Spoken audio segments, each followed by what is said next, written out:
In the beginning, God created the heavens and the earth. Period. That is a complete statement. Perfect creation, perfect order. The architect does not build ruins. But then we get to verse 2. And the earth was without form and void, and darkness was upon the face of the deep.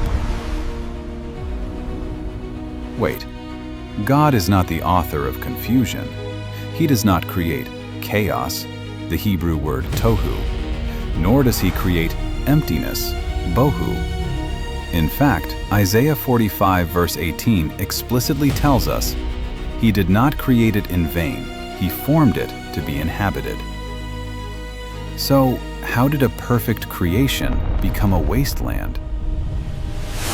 The secret lies in a single Hebrew word in verse 2, haya.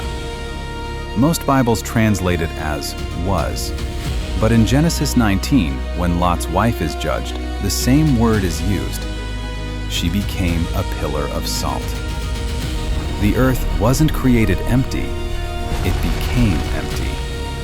Something happened in the gap between the first two verses of the Bible, something violent.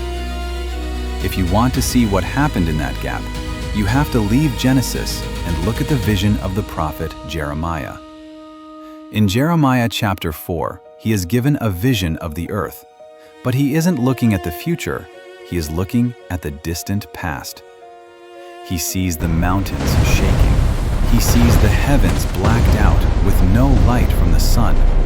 And then, in verse 25, he drops a bombshell. I beheld, and lo, there was no man, and all the birds of the heavens were fled. No man. Not Adam hasn't been created yet. He implies he expected to find men, but they were gone. But then, verse 26 gets even stranger.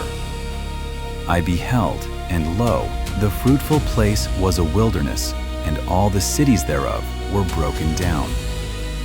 Cities? If Adam had not yet been formed, who built the cities?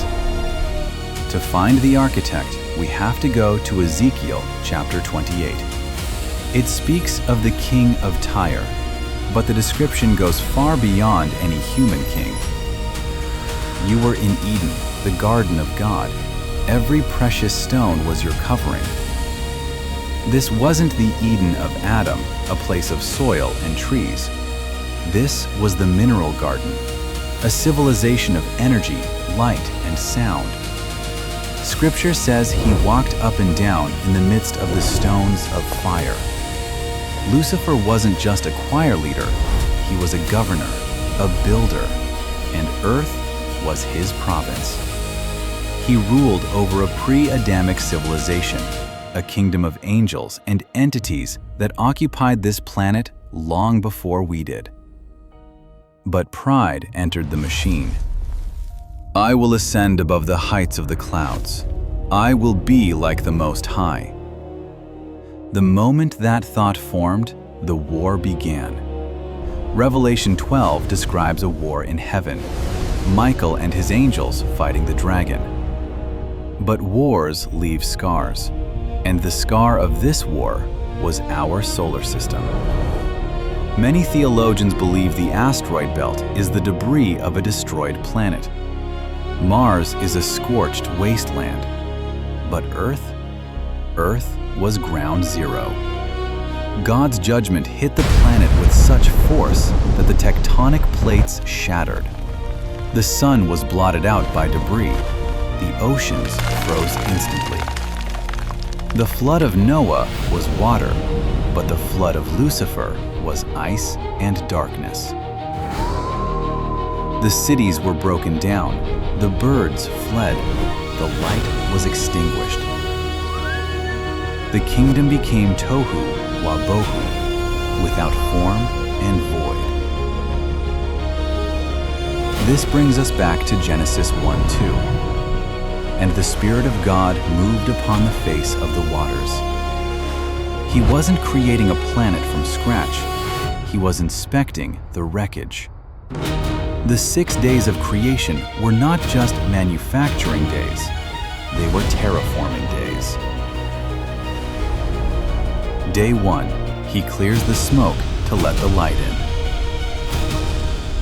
Day 2, he separates the waters. Day 3, he melts the ice and replants the seeds that were buried in the mud. He was renovating a house that had been destroyed by war.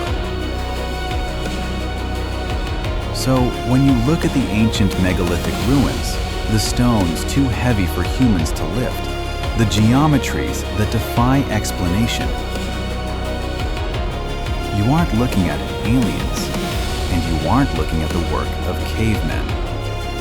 You are looking at the ruins of the first estate. You are walking on a graveyard. And God created man to succeed where the watchers failed. Like and subscribe if you want to know what is buried under the ice of Antarctica.